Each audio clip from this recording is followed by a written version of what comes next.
Biotic resource, biotic resource की परिभाषा है these are obtain from biosphere and have a life such as human beings, flora and fauna, fisheries, livestock etc।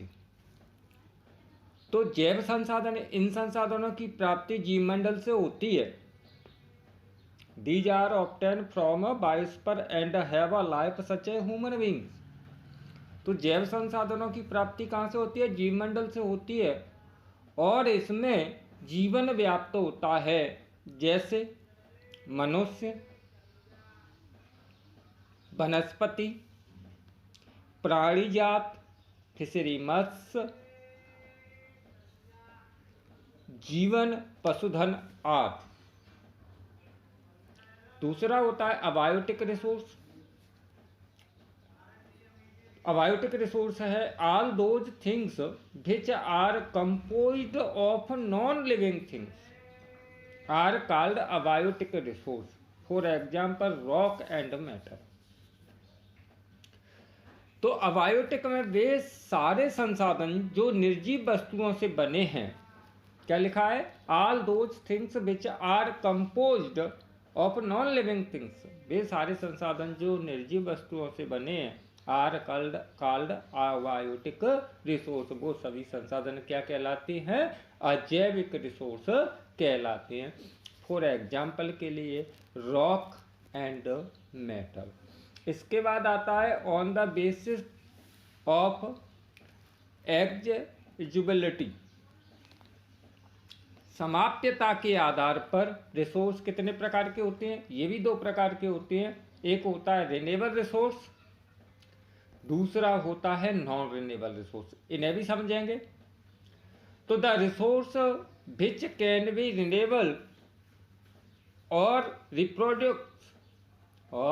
Reproduce by the physical, chemical, mechanical process are known as renewable resource, और replaceable resource, for example solar and wind energy, water, forest and wildlife etc। The renewable resource may further be divided into the continuous of flow. तो वे संसाधन जिन्हें भौतिक, रासायनिक या यांत्रिक क्रियाओं द्वारा नवीनीकृत या पुनः उत्पन्न किया जा सकता है, वे सारे रिसोर्स नवीनीकृत रिसोर्स कहलाते हैं। इसके उदाहरण है पवन ऊर्जा, जल, वन तथा वन्य जीव। इन संसाधनों को सतत अथवा प्रवाह संसाधनों में विभाजित किया जाता है। दूसरा है non renewable resource. These occur over very long geological time.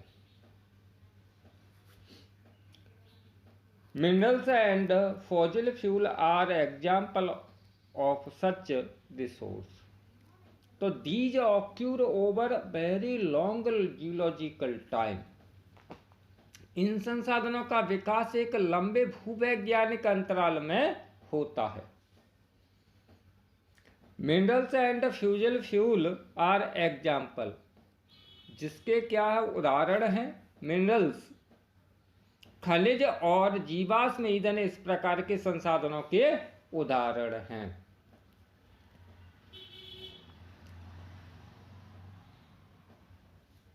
इसके बनने में लाखों वर्ष लग जाते हैं,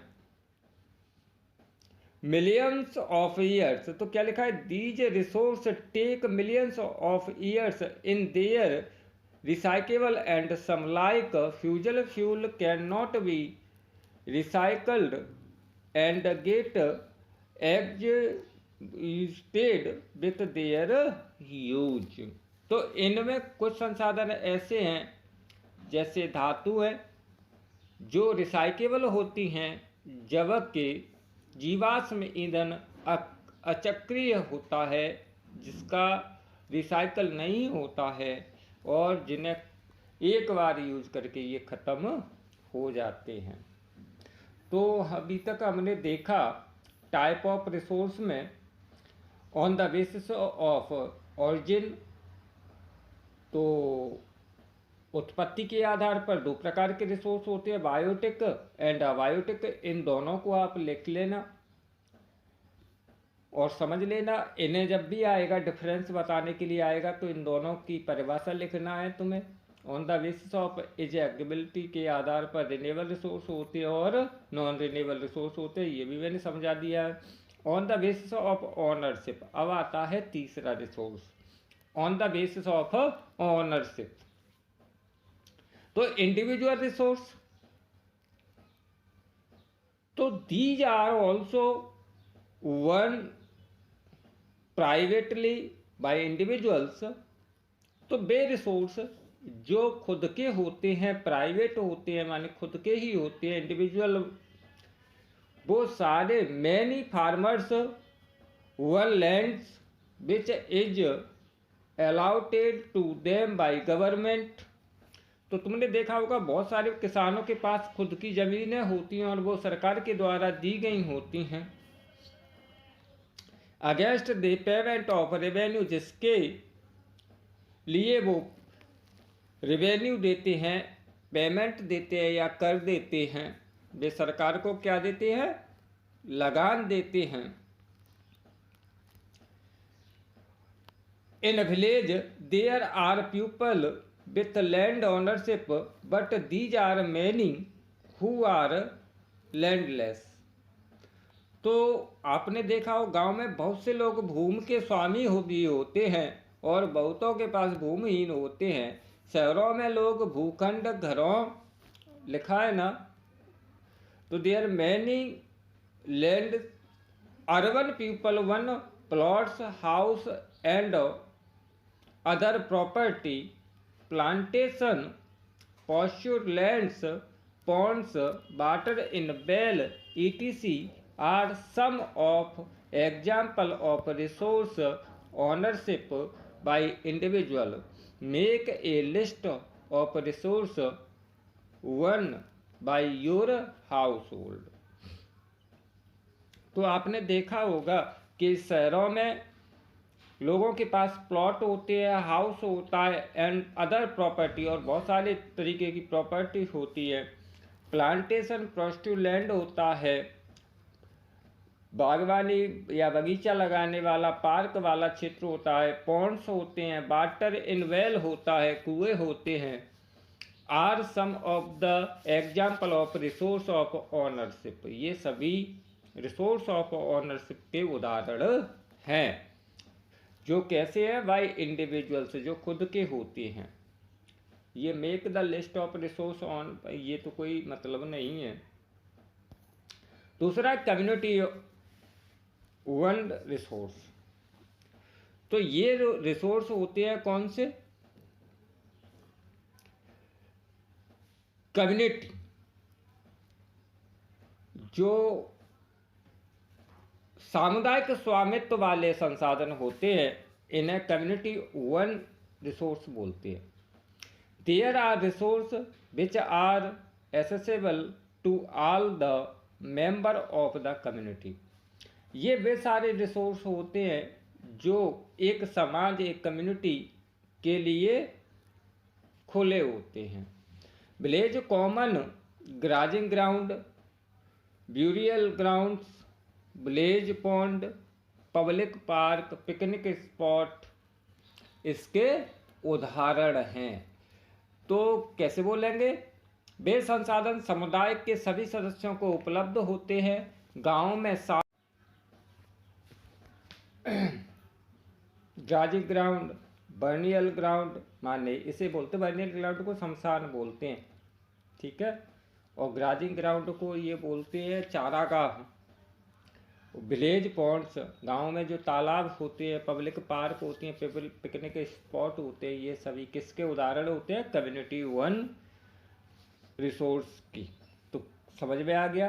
there are resource which are accessible to all the member of community village common grazing ground, वर्नियल grounds, village pond, public park, picnic spot. तो वे सारे रिसोर्स जो गांव एक समाज के सभी लोगों के लिए खुले हुए होते हैं यूज करने के लिए, वे सारे रिसोर्स कम्युनिटी रिसोर्स की श्रेणी में आते हैं।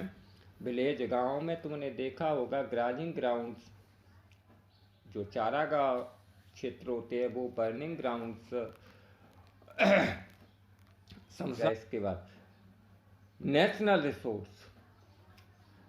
तो नेशनल रिसोर्स क्या होते हैं? Technically all the resource belong to the nation. तकनीकी रूप से वे सारे संसाधन जो एक राष्ट्र की सीमा में होते हैं, जो राष्ट्र से संबंध रखते हैं। The country has legal power to acquire even private property for public goods. तो कह सकते हैं अपन the country has legal power. इसमें क्या होता है, देश की सरकार को कानूनी अधिकार होता है कि वह व्यक्तिगत संसाधनों को आम जनता के हित के लिए अधिकृत कर सकती है। You might have seen road, canals, railway being constructed on field one by the some individuals. तुमने देखा होगा कि सरकार जब क्या बनाती है, roads, canal, railway beings constructed, इनको बनाती है, एंड फील्ड वन, तो क्या करती है, अधिग्रहण करती है। जो कैसे होती है, इंडिविजुअल, किसी का खेत होता है और इनको ये अधिग्रहण करती है। Urban development authorities get empower by the government to acquire land. और क्या होता है, शहरी विकास प्राधिकरण को सरकार की भूमि अधिग्रहण अधिकार दिया हुआ है। सारे खनिज पदार्थ, जल संसाधन, all the minerals, water resource, forest, wild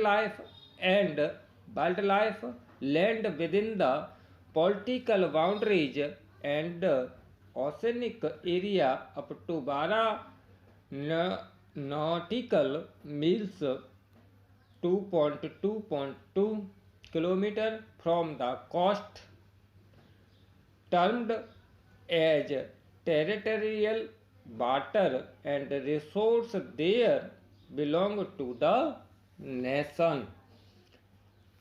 तो भूमि अधिग्रहण का अधिकार दिया हुआ है। सारे खनिज पदार्थ, जल संसाधन, वन एवं वन्य जीव, राजनीतिक सीमाओं के अंदर सारी भूमि को 12 समुद्री मील 22.2 किलोमीटर तक महासागरीय क्षेत्र को क्या बोला गया है,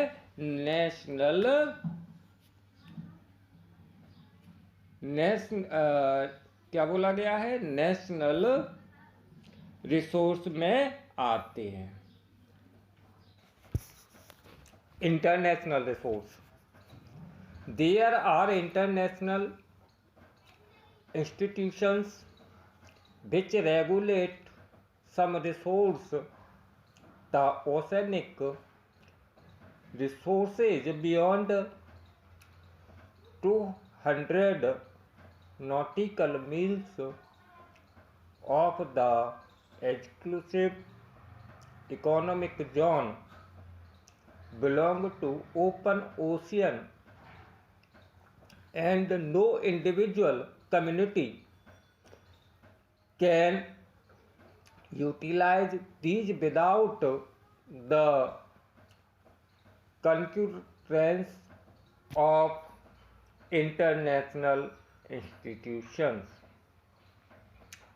There are international institutes which regulate some resource. तो इसका अर्थ होगा कुछ अंतरराष्ट्रीय संस्थाएं इन संसाधनों को नियंत्रित करती हैं। समुद्री तट से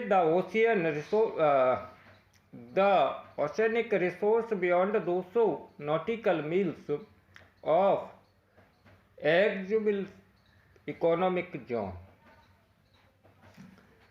तटरेखा से 200 समुद्री मील की दूरी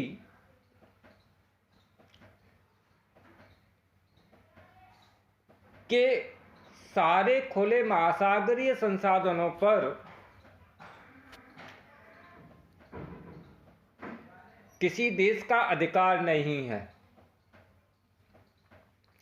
इन संसाधनों को अंतर्राष्ट्रीय संस्थाओं की सहमति के बिना उपयोग नहीं किया जा सकता।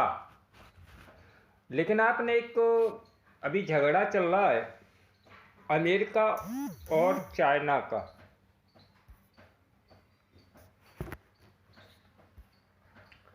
किसका झगड़ा है? अमेरिका और चाइना का।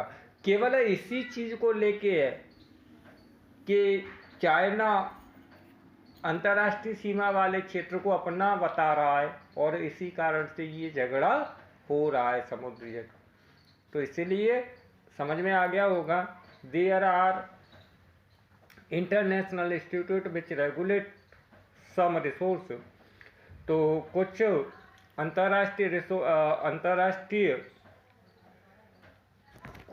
अंतर्राष्ट्रीय संस्थाएं इन संसाधनों की देखभाल करती हैं जो 200 nautical miles of exclusive economic zone belong to open ocean, जो खुला हुआ जो क्षेत्र है समुद्र का, महासागरीय संसाधनों को किसी देश के अधिकार में नहीं आते और इन संसाधनों पर बिना अंतर्राष्ट्रीय सहमति के यूज नहीं किया जा सकता।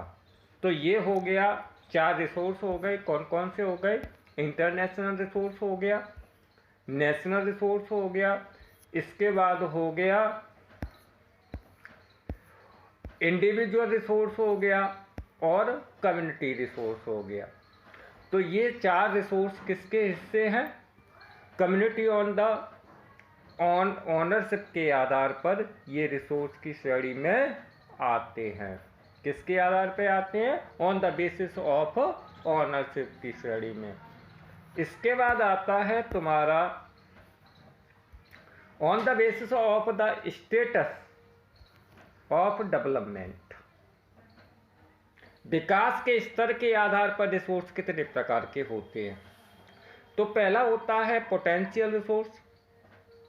इसे संभावी संसाधन कहा जाता है। तो resource which are the found in a region but have not been utilized. For example, the western part of India, particularly Rajasthan and Gujarat, have enormous potential of the development of wind and solar energy, but so far these have not been developed properly. तो संभावी resource की श्रेणी में ये वे संसाधन हैं जो किसी प्रदेश में विद्यमान होते हैं परंतु इनका उपयोग नहीं किया गया है।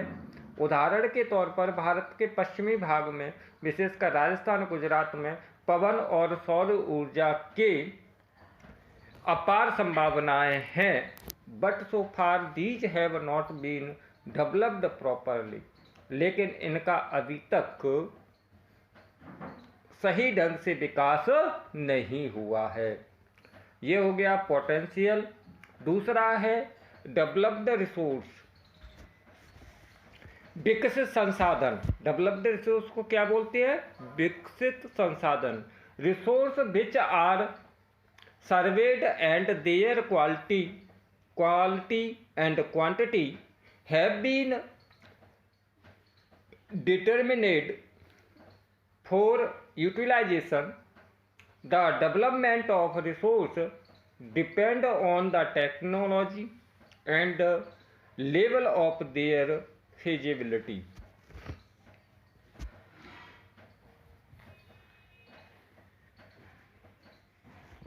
तो वे संसाधन जिनका सर्वेक्षण किया जा चुका है, क्या लिखा है, resource which are surveyed, surveyed माने क्या होता है, सर्वेक्षण, एंड देयर क्वालिटी, किस किस का सर्वेक्षण किया जा चुका है, उनकी क्वालिटी का,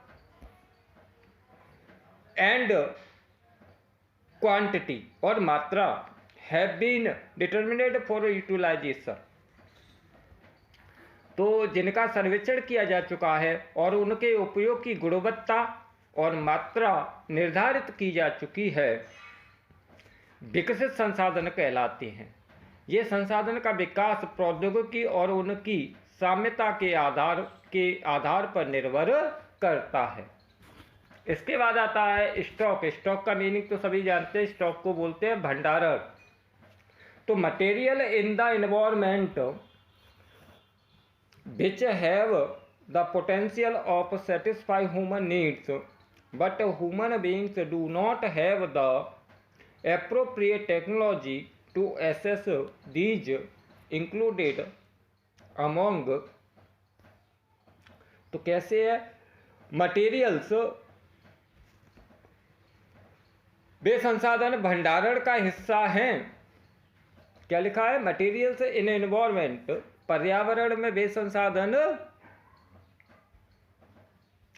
पर्यावरण में उपलब्ध वे पदार्थ जो मानव की आवश्यकताओं की पूर्ति करते हैं, विच है potential satisfy human needs, but लेकिन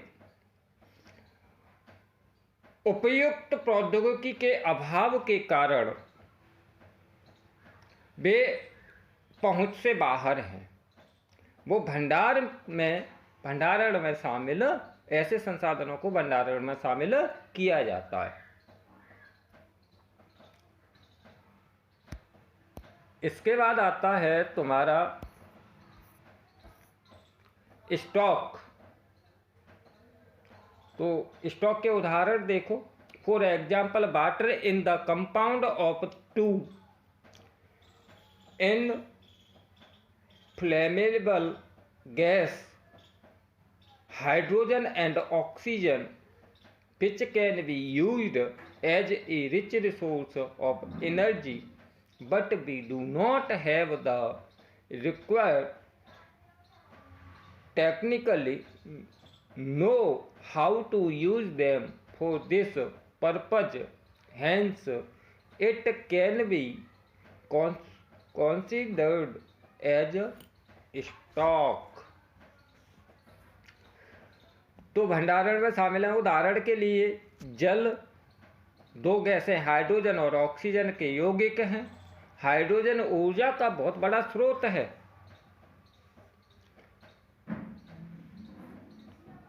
परंतु इस उद्देश्य से इसका प्रयोग करने के लिए अभी हमारे पास क्या नहीं है,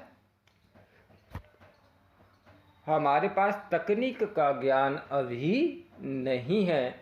इसीलिए हम इन ऐसे संसाधन, सभी संसाधनों को स्टॉक संसाधन की श्रेणी में रखते हैं। तो बोल सकते हैं वे सभी संसाधन जो हमारे पर्यावरण में तो हैं, लेकिन अभी हमारे रूप से हम उन्हें टेक्निकली यूज नहीं कर पा रहे, हमारे पास वो तकनीक नहीं है जिससे हम उन्हें यूज कर पाएँ। ऐसे सभी संसाधनों को स्टॉक संसाधन कहते हैं। अब आता है इसके बाद फोर्थ वाला है रिजर्व। रिजर्व का होता है भंडार। तो